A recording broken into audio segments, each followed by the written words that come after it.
சோறு போகிறது இவங்களுக்கு வணக்கம். இன்றைக்கி நம்ம வீடியோவில் இயக்குனர் அருண் மாதேஸ்வரன் அவருடைய டைரக்ஷனில் ஒரு தமிழ் பீரியட் ஆக்ஷன் ட்ராமா ஃபிலிமாக தியேட்டர்ஸில் ரிலீஸ் ஆகிருக்கிற கேப்டன் மில்லர் அப்படிங்கிற படத்துடைய ரிவ்யூ தான் பார்க்க போகிறோம். வாங்க வீடியோக்குள்ளே போகலாம். கேப்டன் மில்லர் இந்த படம் பார்த்திங்கன்னா ஆல்ரெடி படம் ரிலீஸ் ஆகிறதுக்கு முன்னாடி இது எல்டிடி போராளி கேப்டன் மில்லர் அவருடைய கதை அப்படி இப்படின்னு சொல்லிட்டு நிறைய விஷயங்கள் நிறைய சர்ச்சைகள்லாம் போச்சு. பட் அதெல்லாம் இயக்குனர் இல்லை, இது கேப்டன் மில்லர் அப்படின்னு சொல்லிட்டு ஒரு ஃபிக்ஷனல் ஸ்டோரி தான், ஒரு கற்பனை கதை தான், வெள்ளைக்காரன் காலத்தில், அதாவது பிரிட்டிஷ் ஆட்சி காலத்தில் நடந்த ஒரு கதை அப்படின்னு சொல்லிட்டாரு. படத்துடைய ட்ரெய்லர்லாம் பார்க்கும்போது அவர் RRR ரேஞ்சுக்கு பிரிட்டிஷ்காரங்களாம் போட்டு புரட்டி எடுக்கிற ஒரு ஹீரோவாக தனுஷ் இருப்பார் அப்படின்ற எக்ஸ்பெக்டேஷனோட தான் நம்ம அடுத்த படத்துக்கு போகணும். பட் அருண் மாதேஸ்வரன் அவருக்கே உரித்தான அந்த திரைக்கதை பாணியில் அவருக்கே உரித்தான அந்த கதையை அமைச்சிருந்தார். ஸோ அவருடைய படங்களெல்லாம் பார்த்திங்கன்னா ஒரு அண்டர் டாக், அதாவது சமுதாயத்திலே ரொம்ப கீழே மிதிக்கப்படுற ஒரு ஆள் எப்படி பழி வாங்குறாரு அப்படிங்கிற ஒரு தோணியை தான் அவர் ராக்கி படத்துலையும் சரி, சாணி காகிதம் படத்துலையும் சரி கையாண்டிருப்பார். அதே தான் இதுலேயும் கையாண்டிருக்காரு. ஸோ படத்துடைய கதை என்ன அப்படின்னு கேட்டிங்கன்னா, கொரனார் அப்படின்னு சொல்லிட்டு ஒரு மிகப்பெரிய ஒரு கடவுளுடைய உருவம், அந்த உருவத்தை செதுக்கி அந்த ஊரில் இருக்கிற கோயிலுக்குள்ளே பாதுகாத்து வச்சுக்கிட்டு இருக்காங்க. அந்த ஊரை ஒரு மிகப்பெரிய ஒரு ஜமீன்தார் ஆண்டுக்கிட்டுறாரு. அவருக்கு கீழே இருக்கிற மக்களெல்லாம் அவர் ஆல்ரெடி அடிமையாக தான் நடத்திக்கிட்டு இருக்காரு. அது போக அந்த கோயிலுக்குள்ளே அவங்கெல்லாம் உள்ளே வரக்கூடாது, அந்த ஜமீன்தார் ராஜா வம்சத்தை சேர்ந்தவங்க மட்டும்தான் உள்ளே வரணும் அப்படின்னு ஒரு கட்டுப்பாடும் அங்கே இருக்குது. இந்த சமயத்தில் பிரிட்டிஷ்காரங்களுக்கு அந்த கோயிலுக்குள்ளே இருக்கிற அந்த பொக்கிஷம் தெரிய வருது. எப்படி கோஹினூர் வைரத்தை கொண்டு போயிட்டு அவங்களுடைய அரண்மனையில், பிரிட்டிஷ் அரண்மனையில் வச்சு அழகு பார்க்குறாங்களோ அந்த மாதிரி இதையும் நம்ம கொண்டு போயிடணும் அப்படின்னு சொல்லிட்டு அந்த ஊருக்குள்ளே அந்த ராஜாவையும் வேறு வழி இல்லை, அது அவங்களுடைய ஆட்சி காலம். அதனால் அந்த ராஜாவும் அந்த உருவத்தை அவங்கக்கிட்ட கொடுத்துட்றாரு அந்த பெட்டியோட. ஆனால் பெட்டியோடு கொடுத்ததுக்கப்புறம் அவர் என்ன பிளான் பண்ணுறாருனா, இப்போது வெள்ளைக்காரங்க மத்தியில் கேப்டன் மில்லர் அப்படிங்கிற ஒரு கொள்ளைக்காரன் ரொம்ப முக்கியமானவனாக தெரிகிறான். அவனை வாண்டட் லிஸ்ட்டில் போட்டிருக்காங்க.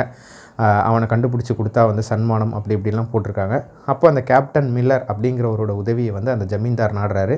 நீ எப்படியாவது நம்ம கோயிலுடைய அந்த சொத்தை பாதுகாத்து எடுத்துகிட்டு கோயிலுக்குள்ளேயே வச்சுட்டு, அப்படி வச்சுட்டின்னா ஊர் ஜனங்க எல்லாரையும் நான் கோயிலுக்குள்ளே விடுறேன் அப்படின்ற ஒரு விஷயத்தையும் அந்த ராஜா முன்வைக்கிறாரு.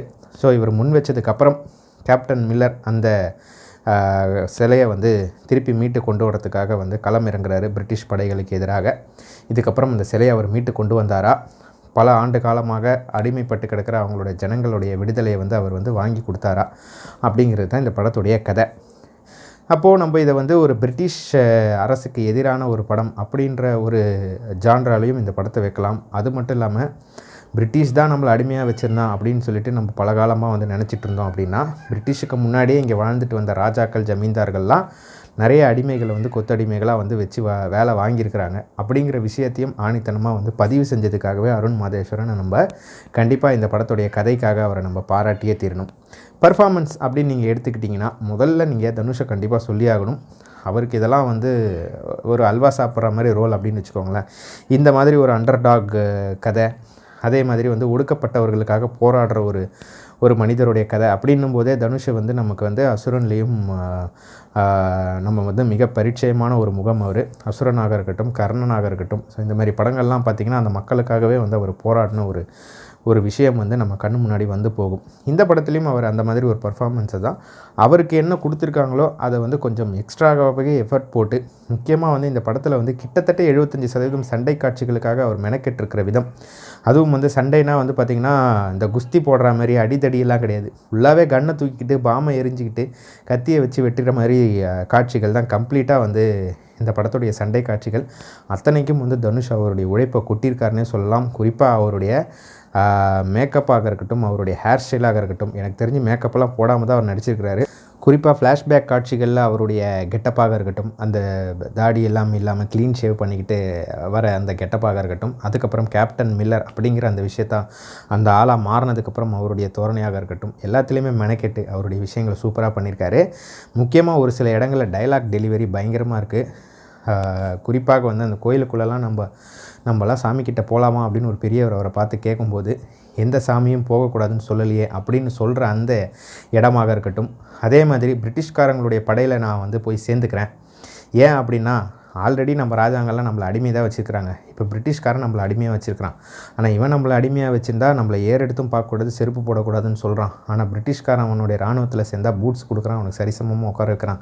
இந்த அடிமைத்தனத்துக்கு அந்த அடிமைத்தனமே பரவாயில்ல அப்படின்னு அங்கே போய் சேர்ந்ததுக்கப்புறம் அவங்க வந்து சொந்த நாட்டுக்காரங்களே கொலை செய்கிறதுக்காக இவரை கூப்பிட்டு போகும்போது அந்த இடத்துல இவர் நடுநடுங்கி நிற்கிற அந்த விஷயமாகட்டும் அப்படின்னு சொல்லிட்டு எல்லா இடத்துலையும் செம்மையாக ஸ்கோர் பண்ணியிருக்காரு தனுஷ். உண்மையிலே வந்து இந்த மாதிரி ஒரு கேரக்டருக்கு பொருத்தமான ஒரு நடிகர்னால் அவரை தவிர நம்மளால் யாரையும் வந்து ஏற்றுக்க முடியாதுன்ற அளவுக்கு ஒரு பர்ஃபார்மன்ஸ் அவர் கொடுத்துருக்கிறாரு. சிவராஜ்குமாரை பொறுத்த வரைக்கும் இந்த படத்தில் ஒரு 3 காட்சிகள் தான் வருவார். ஆனால் அந்த 3 காட்சிகளுமே நம்ம மனசில் பதிய வைக்கிற மாதிரி சூப்பரான ஒரு பர்ஃபார்மன்ஸ். அதுவும் அவருடைய சொந்த குரலில் அந்த ஊர் பாஷையை கேட்கும்போது எனக்கு தெரிஞ்சு இது குற்றாலம் சைடில் அந்த திருநெல்வேலி சைடில் எடுத்திருக்காங்கன்னு நினைக்கிறேன். அந்த திருநெல்வேலி பாஷை பேசுகிறதுக்காக அவர் ரொம்ப மெனக்கெட்டு அவரே வந்து பேசியிருக்கிறாரு. டப்பிங்லாம் அவரே பண்ணியிருக்காரு. சூப்பரான ஒரு தமிழ் உச்சரிப்பு அவர்கிட்ட இருந்து. அதுவும் கிளைமேக்ஸில் அவருக்கு கொடுக்கப்பட்ட அந்த ஒரு சூப்பரான ஒரு பில்டப், ஜெயிலர் படத்தையும் தூக்கி சாப்பிட்ற அளவுக்கு ஒரு விஷயத்தை வந்து அவர் பண்ணியிருக்காரு, ஒரு மாஸ் பண்ணியிருக்காரு. அதில் வந்து செம்மையாக வந்து ஸ்கோர் பண்ணியிருக்காரு அப்படின்னு சொல்லுவேன். இவங்கெல்லாம் போக பிரியங்கா அருள்மோகனாக இருக்கட்டும், சந்தீப் கிஷனாக இருக்கட்டும், காளி வெங்கட்டாக இருக்கட்டும், அப்புறம் எட்வர்ட் சோனன் பிளிக் அவர் தான் வந்து ஒரு கவர்னர் ஒரு கேரக்டரில் வருவார், அவராக இருக்கட்டும், ஜெயபிரகாஷாக இருக்கட்டும், ஜான் கோகேனாக இருக்கட்டும், இப்படி எக்கச்சக்க கேரக்டர்கள் இந்த படத்தில் எல்லாருமே அவங்களுக்கு கொடுத்துருக்கிற ரோலை கணக்கச்சிதமாக பண்ணியிருக்காங்க. அதித்தி பாலன் அவங்களுக்கு ஒரு சின்ன ரோல் தான் இந்த படத்தில். பட் அந்த ரோல் தான் வந்து செகண்ட் பார்ட்டுக்கான லீடை வந்து கொடுக்குறதுல வந்து இந்த படத்துடைய எண்டில் வந்து அவங்களுடைய ரோல் ரொம்பவே இம்பார்ட்டண்ட்டாக வந்து காமிக்கப்பட்டிருக்கு. உண்மையிலே அவங்களுக்கு கொடுக்கப்பட்ட அந்த விஷயத்தையும் சூப்பராகவே பண்ணியிருக்காங்கன்னு சொல்லுவேன். படத்துக்கு மிகப்பெரிய ஹீரோனா ஜிவி பிரகாஷத்தை நம்ம சொல்லியே ஆகணும். என்ன தான் காது வலிக்கிற மாதிரி இறையிற மாதிரி ஒரு மியூசிக் வந்து ஆல்ரெடி நம்ம மார்க் ஆண்டனி படம் பார்த்துட்டு படம் முடிஞ்சு வெளியே வரும்போதே வந்து பார்த்திங்கன்னா காதிலலாம் வந்து புகை வர அளவுக்கு ஒரு மியூசிக் போட்டார் அவர். அண்ட் இந்த படத்துலையும் வந்து ஃபுல்லாகவே கன்ஸு, ஃபயரு, இந்த மாதிரி பாம்பு, இந்த மாதிரி விஷயங்களெல்லாம் வந்து அவர் வந்து மியூசிக்கில் கொண்டு வந்த விஷயமாக இருக்கட்டும், குறிப்பாக பேக்ரவுண்ட் ஸ்கோரிங்காக இருக்கட்டும், பாடல் காட்சிகளாக இருக்கட்டும், எல்லாத்துலேயுமே வந்து மனுஷன் பூந்து விளையாடிருக்காரு. அவருக்கு உறுதுணையாக சவுண்ட் எஃபெக்ட்ஸ் டீமும் வந்து சவுண்ட் மிக்சிங், சவுண்ட் டிசைன் டீமும் வந்து அவ்வளோ சூப்பராக வந்து அவருக்கான அந்த முயற்சியை பண்ணி கொடுத்துருக்குறாங்க. ஸ்டண்ட் மாஸ்டர் திலீப் சுப்பராயனுக்கு ஒரு மிகப்பெரிய பாராட்டை நம்ம தெரிவிச்சே ஆகணும். இவ்வளோ கஷ்டப்பட்டு இந்த கிளைமேக்ஸ் காட்சியெல்லாம் பார்த்திங்கன்னா அவ்வளோ லென்த்தான ஒரு ஃபைட் சீன். அது ஒரு போருக்குரிய ஒரு தோரணையில் இருக்கும் அந்த காட்சிகள்லாம். அதெல்லாம் வந்து அவர் வெளிப்படுத்தின விதமாக இருக்கட்டும், ஒரு 5-6 கட்டையில் வந்து இறந்து போன அந்த வெள்ளைக்காரங்க உடம்பு கட்டி வச்சுட்டு அந்த அவங்கள வெடிக்க வைக்கிற அந்த ஒரு காட்சி இருக்குது பாருங்கள். அந்த காட்சியெல்லாம் வந்து எப்படி எடுத்தாங்க அப்படின்னே தெரியல. அவ்வளோ சூப்பராக வந்து அந்த காட்சியை வந்து எடுத்துருக்குறாங்க.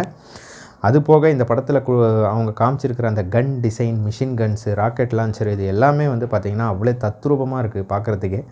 சூப்பரான ஒரு ஸ்டண்ட் கோரியோகிராஃபி அவரும் பண்ணியிருக்காரு. சினிமாட்டோகிராஃபர் சித்தார்த்தை பொறுத்த வரைக்கும் இந்த படத்தில் வந்து மேக்ஸிமம் வந்து ஃபுல்லாகவே வந்து ஒரு அவுட்டோர் லொக்கேஷன் ஷாட் தான். ஃபுல்லாகவே ஒரு பொட்டல் காடு, ஒரு வெட்ட வெளி, அதில் வந்து ஒரு சின்ன ஒரு கோயில் ஒன்று செட்டு போட்டு அதை சுற்றி ஒரு சின்ன கிராமம் இருக்கிற மாதிரி ஒரு செட்டு போட்டிருக்காங்க. அதை தவிர்த்து இந்த படத்தில் பெருசாக வந்து செட்டுக்காக இவங்க மெனக்கெடலை. முக்கியமாக பாறைகள் நிறைந்த ஒரு இடத்துல தான் வந்து இவங்க ஷூட்டிங் பண்ணியிருக்கிறாங்க. உண்மையிலே வந்து அந்த வறட்சியை வந்து காட்டினதுக்காகவே அவருடைய கேமரா ஒர்க்கை நம்ம பாராட்டியே ஆகணும்.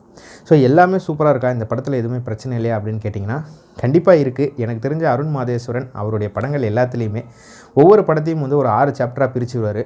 சாப்டர் 1, சாப்டர் 2 அந்த 2.5 மணி நேரத்தில் ஒரு சாப்டரையும் கொண்டு போவார். பட் அவருடைய அந்த ஒரு விஷயத்தை வந்து அவர் மாற்றிக்கிட்டார்னா இன்னும் நல்லாயிருக்கும். ஏன்னா இந்த படம்லாம் வந்து பார்த்திங்கன்னா சாப்டர் வைஸாக போகணும் அப்படின்ற ஒரு அவசியமே கிடையாது. அப்படியே ஸ்டார்டிங்லேருந்து ஒரே நேர்கோட்டில் போயிருந்தாலே வந்து எல்லாேருக்கும் புரிகிற மாதிரி எடுத்திருப்பாங்க. பட் இவர் சாப்டர் வைஸாக போகிறனால ஒவ்வொரு சாப்டரும் என்ன, இது ஏன் இந்த பேர் வச்சாங்க அப்படிங்கிறத நம்ம தெரிஞ்சுக்கிறதுக்கே வந்து கொஞ்சம் நேரமாகுது. அதனால் இந்த சாப்டர் விஷயத்தை வந்து அவர் அடுத்த படத்தில் கொஞ்சம் தவிர்த்துக்கிட்டார்னா இன்னும் நல்லாயிருக்கும். அது போக இந்த படத்துடைய ஃபஸ்ட் ஆஃப், இந்த படத்துடைய கதைக்குள்ளே போகிறதுக்கே வந்து கிட்டத்தட்ட இன்ட்ரோல் வரைக்கும் எடுத்துக்கிறாங்க. கதையே முக்கியமாக அந்த கோயிலில் இருக்கிற அந்த கொரனார் சிலையை தூக்கிட்டு போனதுக்கப்புறம் இவர் எப்படி அதை மீட்டு கொண்டு வராரு அப்படிங்கிற கதையை தான் வந்து இந்த படத்துடைய மெயின் பிளாட்.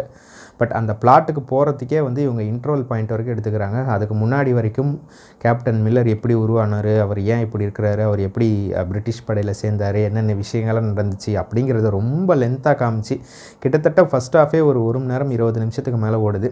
அதெல்லாம் கொஞ்சம் கிறிஸ்பாக எடிட் பண்ணி கட் பண்ணி ஃபஸ்ட் ஹாஃபை வந்து ஒரு 1 மணி நேரம் 10 நிமிஷம் அப்படிங்கிற அளவில் முடிச்சிருந்தாங்கன்னா கூட ஓரளவுக்கு செகண்ட் ஹாஃப் பார்க்க சுவாரஸ்யமாக இருக்கும். பட் ஃபஸ்ட் ஹாஃப்லேயே நம்மளை கொஞ்சம் தொய்வடைய வச்சிடுறனால செகண்ட் ஹாஃப் என்ன தான் வந்து ஃபாஸ்ட்டாகவும் சண்டை காட்சிகள் நிறைந்த விஷயமாகவும் போனால் கூட நமக்கு அந்த அளவுக்கு இந்த படத்தோட ஒன்ற முடியல செகண்ட் ஹாஃபில். அதுக்கு முக்கியமான காரணம் ஃபஸ்ட் ஹாஃபில் ஸ்க்ரீன் ப்ளே வந்து ரொம்ப லேகாக போனது அப்படின்னு நம்ம சொல்லலாம். அது போக ஒரு சில இடங்களில் ரொம்ப மிகைப்படுத்தப்பட்ட காட்சிகளை வந்து இவங்க வச்சுருக்கிறாங்க. அவ்வளோ பெரிய பிரிட்டிஷ் படைக்கு சிம்ம சொப்பனமாக இருந்தார் அப்படிங்கிறதெல்லாம் ஓகே. பட் இவர் ஒரே ஆளாக போய் எல்லாரையும் வந்து துவம்சம் பண்ணுறது அப்படிங்கிறதுலாம் வந்து காதில் பூ சுற்றுற கதை தான் அப்படின்னாலும் அதெல்லாம் வந்து இன்னும் கொஞ்சம் மெனக்கெட்டு எழுதியிருக்கலாம். அது போக சிவராஜ்குமாரையும் சந்தீப் கிஷனையும் இன்னும் கூட நல்லாவே யூஸ் பண்ணியிருக்கலாம். சந்தீப் கிஷன்லாம் 2 சீன் தான் வருவார். ஃபஸ்ட்டில் வருவார், ஃபஸ்ட்டு ஃப்ளாஷ்பேக்கில் வருவார், அதுக்கப்புறம் கிளைமேக்ஸில் வருவார். நடுவில் அவருக்கான எந்த ஸ்கோப்புமே இல்லைன்ற மாதிரி இந்த கதையை கொண்டு போயிட்டாங்க. அவரெல்லாம் நல்லா யூஸ் பண்ணியிருக்கலாம். சிவராஜ்குமாருக்குலாம் இன்னும் கொஞ்சம் எமோஷனல் டைலாக்ஸ்லாம் கொடுத்து அவரை கொஞ்சம் படம் நடிகளும் வரா மாதிரியாக யூஸ் பண்ணியிருந்தாங்கன்னா இன்னுமே இந்த படம் சூப்பராக இருந்திருக்கும். பட் அவங்களெல்லாம் வந்து இவங்க கோட்டை விட்டுட்டாங்க அப்படின்னு தான் நான் சொல்லுவேன். அது போக வந்து கிளைமேக்ஸ்லாம் பார்த்திங்கன்னா அந்த அவெஞ்சர்ஸ் மியூசிக் மாதிரி கொஞ்சம் ஜிவி பிரகாஷ் ட்ரை பண்ணி அதே மாதிரி இந்த கேமரா ஒர்க்லாம் காமிச்சு ஒரு விஷயம் ஒன்று பண்ணியிருக்காங்க. அதை பார்க்கும்போதே நமக்கு இந்த அவெஞ்சர்ஸ் படம் தான் ஞாபகம் வருது. ஸோ அந்த மாதிரி விஷயங்களெல்லாம் இவங்க கொஞ்சம் தவிர்த்துருக்கலாம் அப்படின்னு நினைக்கிறேன். பட் இதெல்லாம் நீங்கள் தவிர்த்துட்டு இந்த படத்தை வந்து ஒரு ஒன் டைம் வாட்சாக பார்க்கலாமா அப்படின்னு கேட்டிங்கன்னா நீங்கள் ஃபஸ்ட் ஹாஃபை கொஞ்சம் பொறுத்துக்கிட்டு உட்காந்துட்டீங்க அப்படின்னா செகண்ட் ஹாஃபும் உங்களை கொஞ்சம் சாட்டிஸ்ஃபை பண்ணி வெளியே அனுப்பும். ஸோ அப்படிப்பட்ட ஒரு படமாக இந்த படம் அமைஞ்சிருக்கு. இருந்தாலும் நீங்கள் ஃபேமிலியோடு பார்க்கலாமா அப்படின்னு கேட்டிங்கன்னா இந்த படத்தை ஃபேமிலியோடு பார்த்தாலும் குழந்தைகளுக்கு இந்த படம் வந்து புரியுமா அப்படின்னு தெரியல. அது போக இந்த படத்தில் வந்து வயலன்ஸ் அப்படிங்கிற விஷயம் எக்கச்சக்கமாக கொட்டி கிடக்கு. கம்ப்ளீட்டாக கன் வயலன்ஸ் தான். அதெல்லாம் வந்து குழந்தைகளுக்கு காமிக்கலாமா அப்படிங்கிறது எனக்கு தெரியல. இது ஒரு யூஎஸ் சர்டிஃபைட் படம் தான். பட் இருந்தாலும் குழந்தைகளோட பார்க்குறதுக்கு இந்த படத்தை வந்து நம்ம சேனல் ரெக்கமெண்ட் பண்ணல. பெரியவங்களாக இருந்தீங்கன்னா நீங்கள் தாராளமாக போய் ஒரு தடவை கண்டிப்பாக வாட்ச் பண்ணலாம். அந்தளவுக்கு மோசமான படம் கிடையாது. கண்டிப்பாக ஒரு முறை பார்க்கக்கூடிய ஒரு படம் தான். ஸோ மேலும் எங்கள் சேனலுடைய வீடியோஸ் மற்றும் ரிவ்யூஸ்லாம் பார்க்க விரும்பினீங்கன்னா மறக்காமல் நம்ம சேனலை சப்ஸ்கிரைப் பண்ணுங்கள். பண்ணும்போது பக்கத்தில் இருக்க பெல் பட்டனை ப்ரெஸ் பண்ணுங்கள். அப்போ தான் எங்கள் சேனலோட வீடியோஸ் உங்களை ஆன் டைம் வந்து சேரும். மற்றும் ஒரு வீடியோ உங்களை சந்திக்கிறோம். எல்லாருக்கும் பொங்கல் நல்வாழ்த்துக்கள். வணக்கம்.